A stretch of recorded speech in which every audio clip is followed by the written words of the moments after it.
Hi everyone, I am Nu-Trix, the synth guy, and today we're talking about a new synthesizer from Cherry Audio. It's actually a recreation of a CS-80, but it doesn't limit itself to being that. It's called the GX-80, and it's because it's a CS-80 synthesizer with the added features of a GX-1, which is a synthesizer that not a lot of people know about because the GX-1 was a precursor of the CS-80, and it was a synthesizer that cost a lot of money, like $50,000 in 1973. So the cost of a house, basically, and a good one. Only probably 20 was produced at the point. And of course, not a lot of people had them. And it was basically presets. So they build later on hardware controllers to be able to create your own sound, but it was not made for that. First, it was made to actually play presets. A little bit like what you see on the CS-80. These synthesizers were kind of getting stuff from the organ line of Yamaha and going into the synthesizer type of approach later on. So it was kind of between these two states.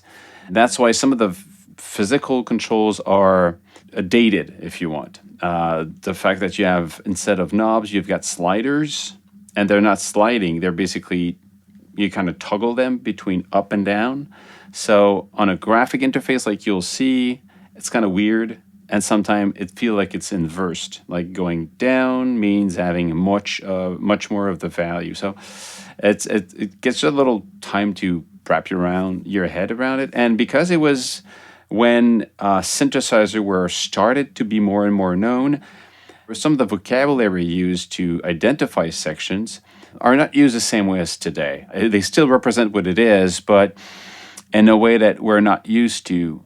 So what I'll talk about today is, how does it work? So we talk about the whole thing, but also things you should keep in mind when using it, because it might be a surprise if you're not aware of how this works. So the first thing you need to understand is that both of these synthesizers, the GX1 and the CS-80, had mostly the same, I would say, engine under the hood, but there was some little differences between the filter. GX1 has a much more clear filter.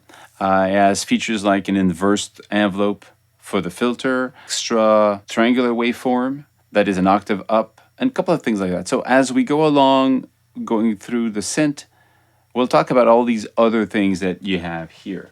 I'll do a lot of it using the focus section where you see a close-up of the synthesizer, so it's easier for us to navigate. So before we go like that, let's go back to the full logic, is that this section here is mostly the effects. This section over here is the two, I would say they call them rank, so layers if you want, or synthesizer. It means that this whole thing here, this whole line is one synthesizer.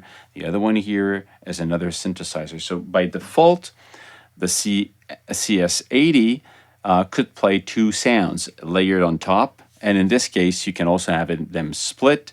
They can have, so you can play these two split on the keyboard, layered, unison, whatever. But this GX1, the GX1 also actually had 4 rank. So these 4 ranks are 4 different synthesizers basically. And you can have the 4 of them play at the same time. So it means that the 4 of them can have a different sound. So you can layer 2 different pads, a lead and a bass together, or you can split them on the keys. So it's really interesting. And when you see 1 and 2 like this in Roman numerals, you have ranking. These are the different synthesizer. And the middle section is basically all the section about the presets you can load and how you control it. So you've got controllers in this case. You've got the ring modulation, you've got a sub-oscillator, which is basically an LFO, and you got the way it's going to respond to the keyboard. So how you basically play it.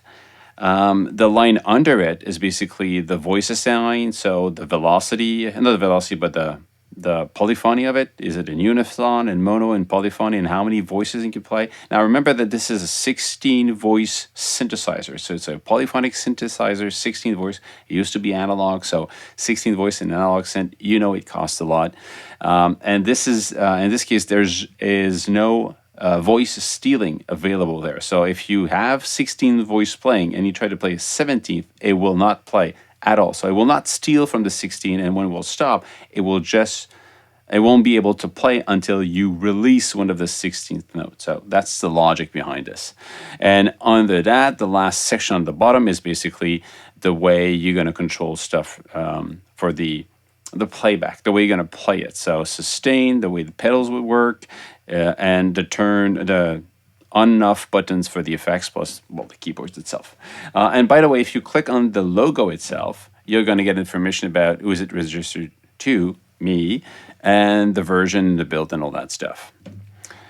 Okay, so if we go into focus, if you look at how this works, you have one, which is the first rank. So this is one synthesizer itself, and you have basically that whole synthesizer. You have it 4 times if you're in the GX mode. So now to verify which mode you're in, you have the single. If you're in single, you're basically into a CS-80 mode. So you're playing 2 rank, that's it. If you go into dual, now you have 4 of them. Now you go, well, I did just see 2 of them, 1 and 2. Well, if you go here, now you have upper and lower. If you play this, now you see I've got 3 and 4.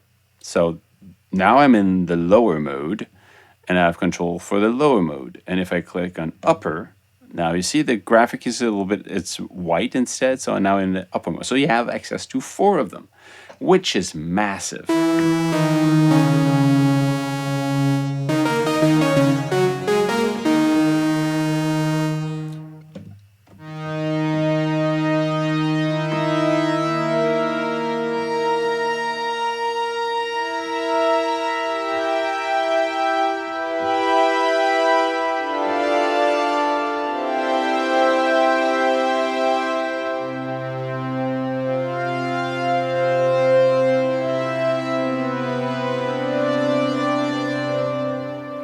Well, we'll go through the whole thing of making one sound. So we're going to go single. Now we have only these 2. And not to hear the first one, I'm going to turn off this one. So by clicking on 2 here, I'm just turning this one off. I'm going to turn off the effects so I don't hear them. No, up like this. One thing about the buttons is that sometimes it's the inverse of what you expect. Sometimes like this at the effects, if you go like that, now it's on, you see it becomes bright or lit. You press at the top, it becomes off, it is turned black. So you have these, this toggle button, like a physical button on it, like the old organ button. So might be just, get used to the fact that when you look at it, this is off and this is on. Whatever, get used to it. So, okay, you have the first section here. It's basically, if you think about how it works, you have, for each of the synthesizer sounds, you have controls that are orange. The orange are not from the CS-80. They're actually from the GX-1.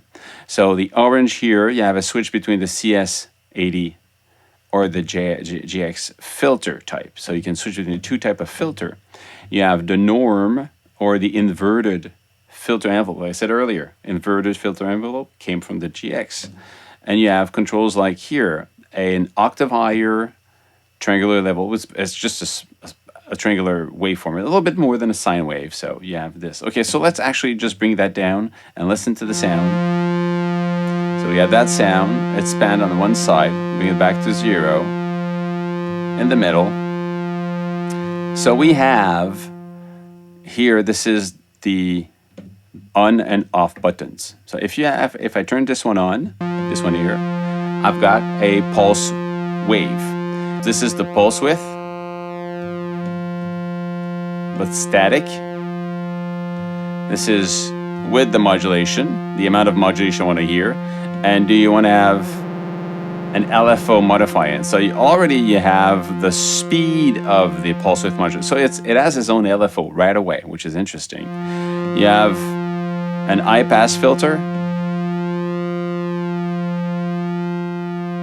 So this is a low cut if you want, and this is how much you want to send it back to the original.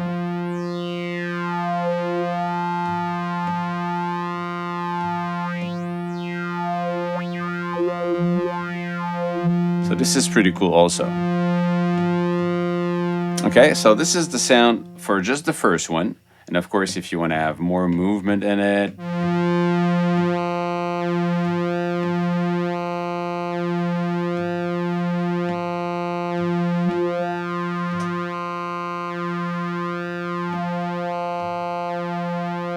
so this is just one oscillator. Turn that off.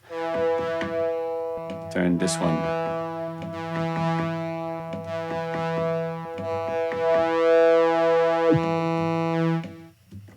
Okay, because then this is sent to the filter, which is here. So you can actually turn off the kind of mix out and kind of bypass and send directly to the filter. So turn it off for now. I want to hear now the triangular, actually the sawtooth. Again, there's a band, in this case there's a band pass filter. And again, if you turn it off, you still hear the band pass.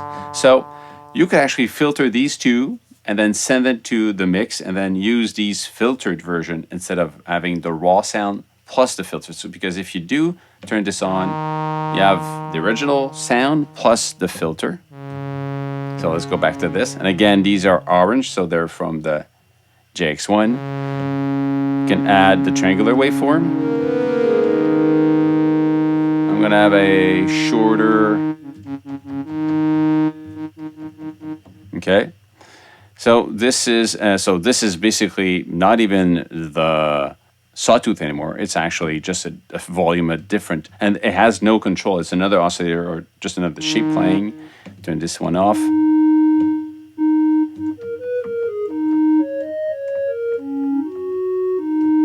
So if you just want to have that almost sine wave type of sound, you have it here, and then next one is basically the noise. It is the volume of it, okay? So let's say we're gonna bring this back in. We have a sawtooth and some of this.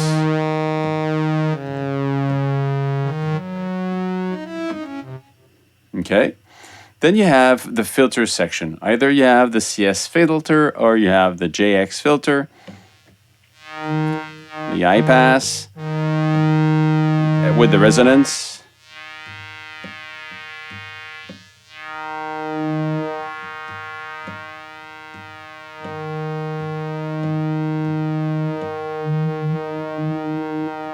Okay, with the resonance.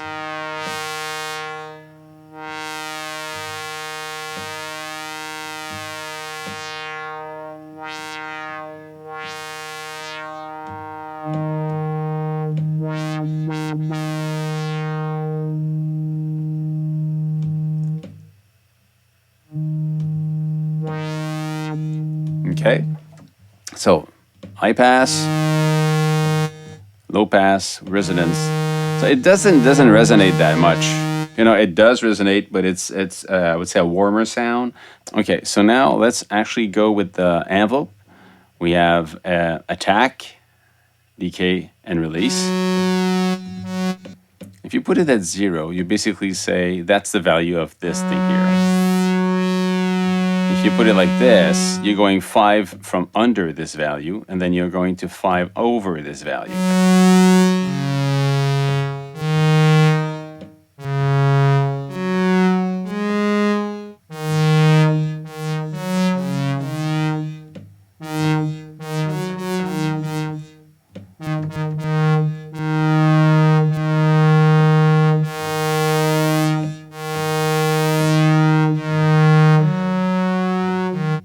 It is different, so you just need to get the use of it.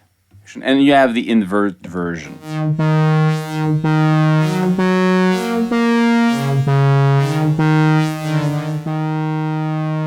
Which is kind of cool. Then you have the VCF level. So do you want to hear what's coming out of the VCF? You have a sine wave. If I turn it off, now I'm just here the sine wave. So you have, in this thing, you have a triangular, a sawtooth, a square, a sine wave, and a noise. Just for one synth. That's one, and you have 4 of them. It's just like a massive synth. Really cool. Then you have attack, decay, sustain, release, and the level of it. So classic stuff. You have the panning, so each of them can be panned. So you have really a stereo spread if you want. You have brilliance, level, and brilliance and level. Initial and after. Well, initial, in this case, means the keyboard velocity. How it will react to how hard you press. So if we have something that does, if I press soft, it will not push the filter to open that much. As I press harder, the velocity makes it react differently. So this is basically the brilliance is how the low pass filter will react to the velocity of the keys. That's why they call it initial. And as you press the key, the initial value of the pressure makes it react. Also, same thing with the volume. You could say, well, there's slightly different in the volume. And you also have the same logic with aftertouch. If your keyboard generates aftertouch. If it does, then you have, do you have a monophonic aftertouch? Do you have the polyphonic aftertouch? Or do you have the monophonic last aftertouch? So depending on your keyboard, this will change. Okay, so this is for this section here. You have this twice. So the second synthesizer has the same control. If I turn it on,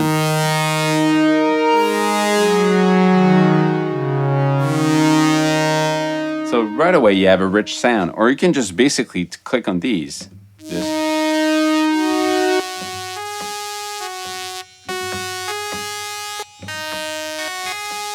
So by clicking those at the bottom here, I'm changing this one here, and at the top,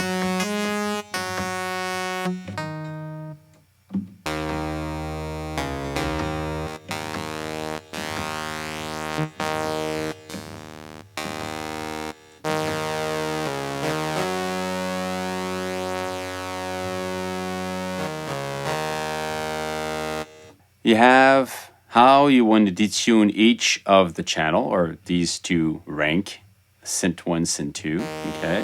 So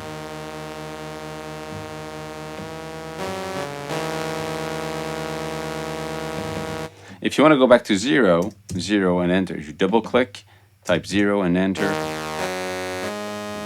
So it's back there. You got the ring modulator, attack, decay, just for the ring modulator, the depth of it, speed of it,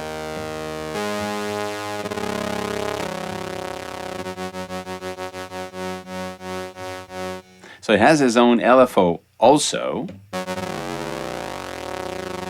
And that's kind of weird. If you look at the value of the percentage, so this is actually off. This is on.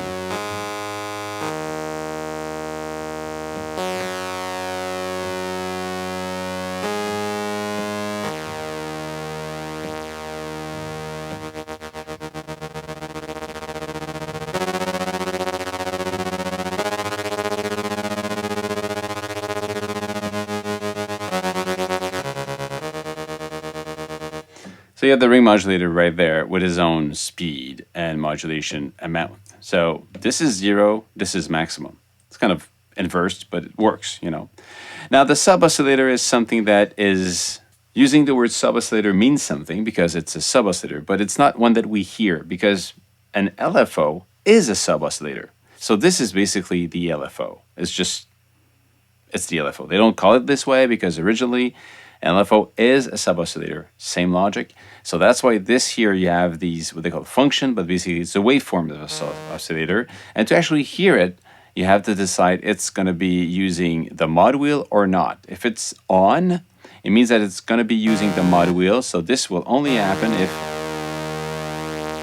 I push the mod wheel on my synthesizer here.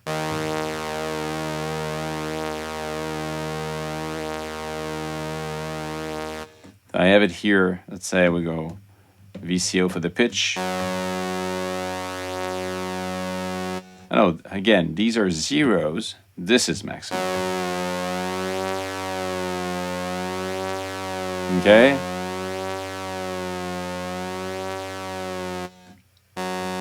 If I turn it off, then it's always running.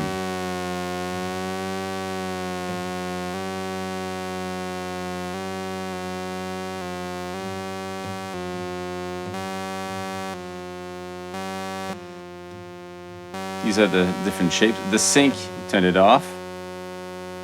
The speed is here.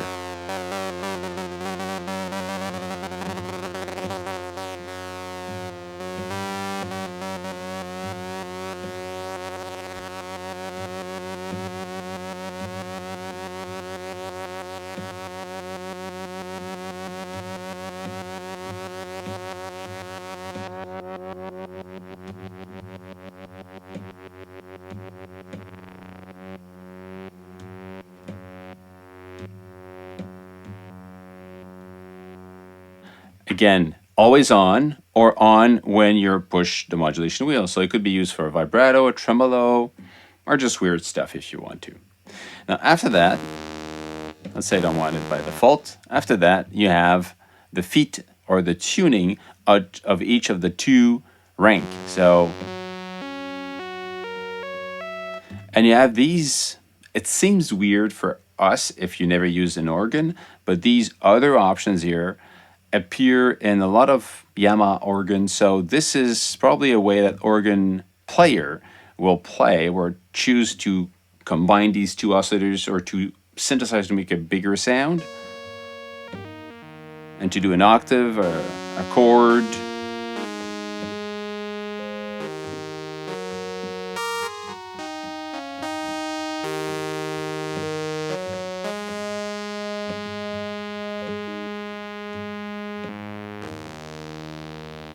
Okay.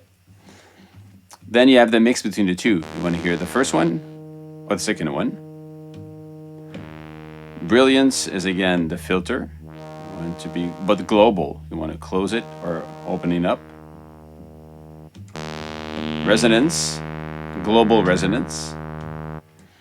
Touch response and key control. Touch response is the aftertouch response, but this is global aftertouch. So how the touch response, the aftertouch, will affect the sub-oscillator or the VCF, and the pitch bend itself could be controlled in a way by the aftertouch, how it's going to pitch bend as you press more. Keyboard control is as you go up the keys or down the keys, how it's going to affect the brilliance, the low pass and the high pass, and the brilliance of the resonance if you want the low pass and high pass. And then you've got the layer level itself. Right now I'm on layer 1, so that's the one I'm hearing. This is the volume of it.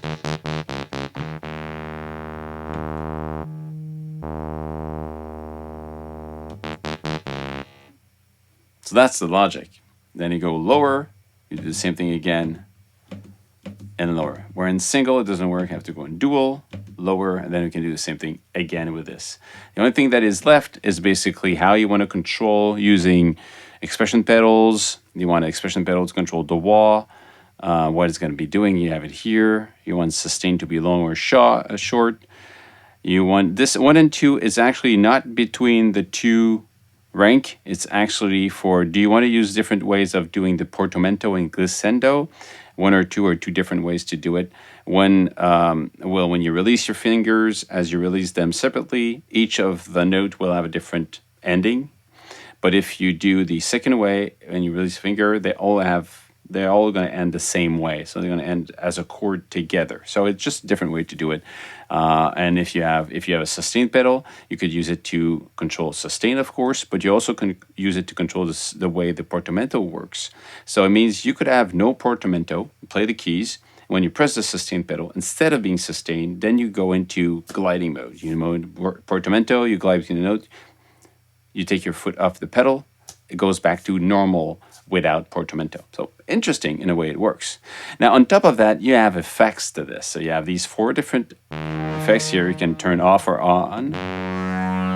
Right now they're on, and then like this, they're off. And when you turn them off, it's here that happens. So if I turn them back on, we have 4 different effects. We have the chorus rotary chorus effect and rotary speaker, between rotary speaker, and it really is a replication of a Hammond B3 rotary speakers with all the errors and problems and weird stuff that happens with it. It's there. You have a control over the speed of it. That now it's in rotary speaker, fast or slow. I've got all these other happening at the same time. Let's go back to the sound itself. So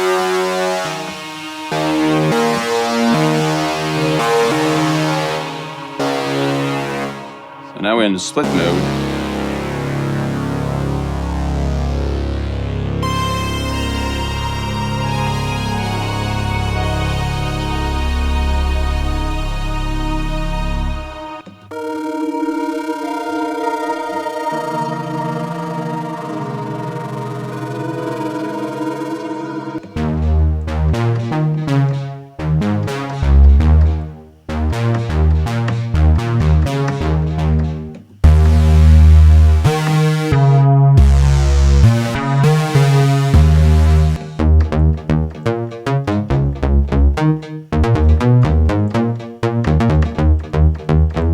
Sound just massive.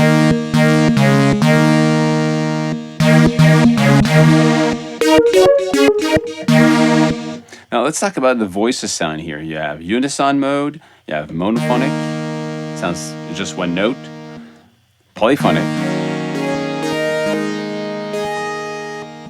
and if you go unison, 2, 4, 8, and 16. But then the detune might be too much.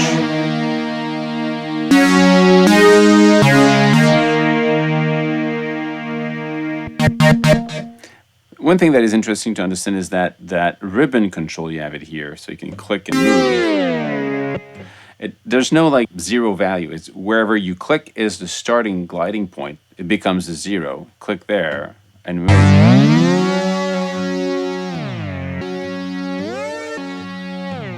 So anywhere you click, you glide, it will glide from that point on,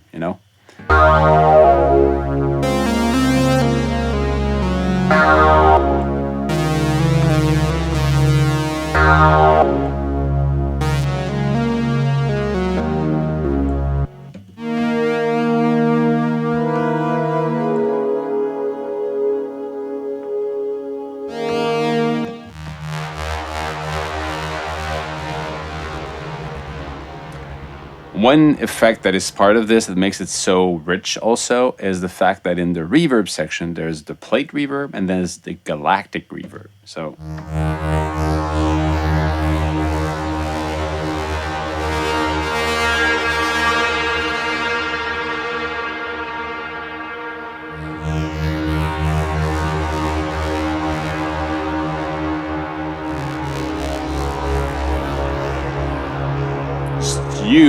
huge sound.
I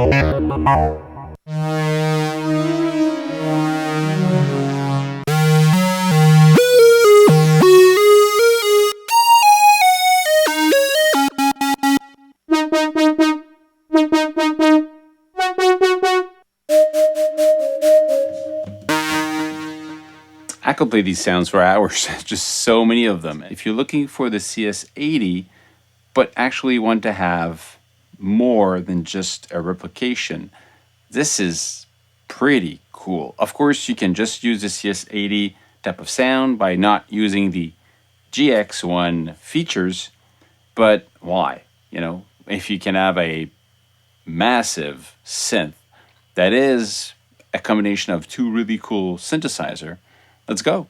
It's just a cool synth again. And I was not a big fan in the CS-80 before. It's not a synth that I was like, oh, I need one. It's like, no. If it's there, it's there.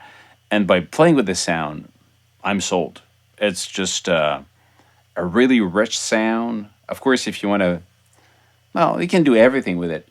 The interface is a little bit weird for me because of the, I would say, heritage of the organ world or organ time and the way it's mapped out.